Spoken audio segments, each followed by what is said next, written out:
Bonjour à tous, bienvenue dans le Clubhouse qui pour l'occasion s'est installé sur le terrain du Centre Pro dans quelques instants. Donc les joueurs qui vont venir s'entraîner peut-être juste derrière nous. On accueille tout d'abord dans cette émission Marius Trésor. Bonjour Marius. Bonjour Emmanuel et amis abonnés, un grand bonjour. Voilà, en tenue d'entraînement parce que vous aussi vous avez participé à l'entraînement. Dans pas longtemps. Dans pas longtemps avec l'équipe réserve. Avec vous, on va revenir donc sur cette 10e journée de Ligue 1 qui s'est très mal passée pour les Girondins de Bordeaux.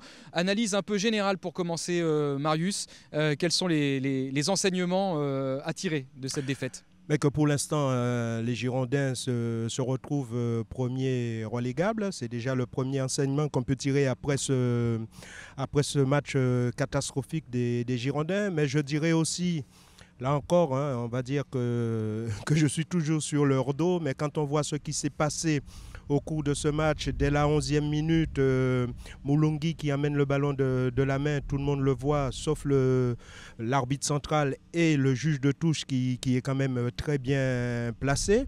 Ensuite, à 2-0 pour cette équipe niçoise, juste avant la mi-temps, il y a un penalty sur Krikoviak, une grosse faute d'Elbruck que l'arbitre oublie de jouer.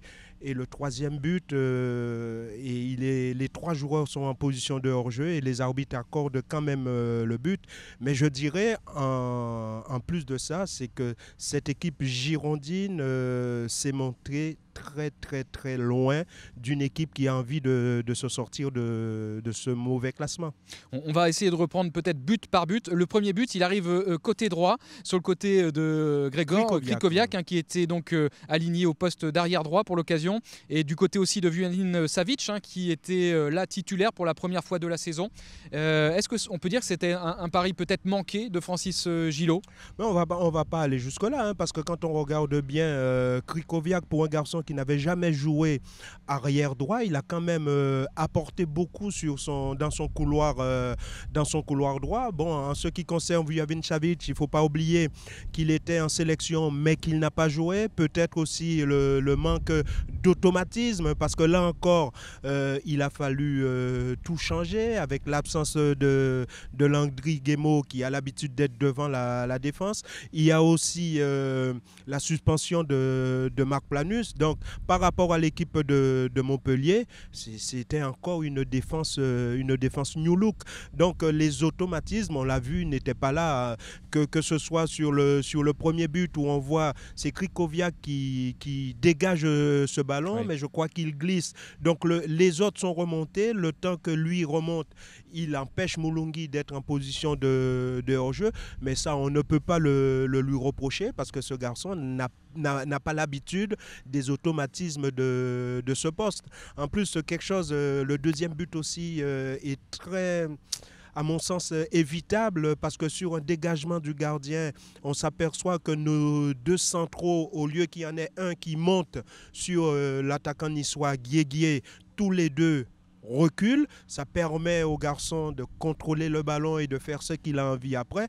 Et quand on voit la finalité de cette action, on s'aperçoit qu'il y a quand même 3 Niçois, mais autour, il y a 6 joueurs, 6 défenseurs bordelais et on prend quand même le but. Donc, comme je l'ai dit tout à l'heure, il va falloir que les joueurs se remotivent vraiment s'ils veulent faire en sorte que les Girondins quittent cette mauvaise 18e place. Vous dites que les joueurs doivent se remotiver parce qu'à votre sens, de ce que vous avez vu, ils ne l'étaient pas suffisamment ?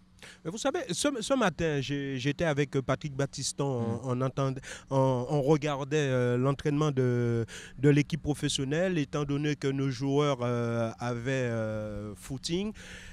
J'entendais les joueurs parler sur le terrain. Je trouvais ça extraordinaire. Et je me dis, comment se fait-il qu'en match, on dirait qu'on n'a que des défenseurs muets qui ne se parlent pas.